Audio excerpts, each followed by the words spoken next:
طالبانو د کندوز او سرپل ولایتونه هم په بشپړه توګه ونیول. له څو ورځو سختو نښتو وروسته طالبانو نن سهار د کندوز او سرپل ولایتونو مرکزونه له دولتي عسکرو څخه نیولي او دا مهال د ښار په اطرافو کې د دولتي عسکرو او طالبانو ترمنځ خال نښتې روانې دي.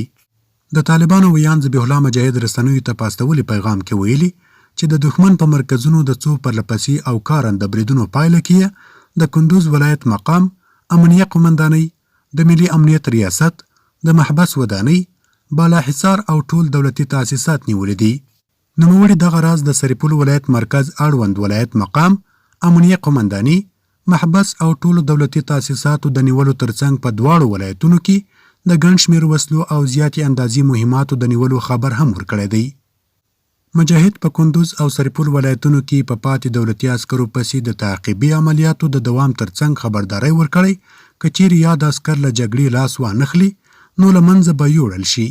طالب ویان دغه راز په ټول افغانستان کې د کابل حکومت عسکرو باندې غږ کړی چې د دوی غیږه ورته خلاصه ده او باید چې له بې ځایه جګړې څخه په لاس اخیستلو طالبانو سره یو ځای شي. د امریکایي ځواکونو لخوا د هوایي بریدونو په تړاو مجاهد ویلي چې دغه بمبارونه به په دوی هیڅ اثر نه کوي ځکه د ده په خبره د 20 کلونه یې ورسره تجربه شوي او ځانونه ورڅخه ساتلی شي.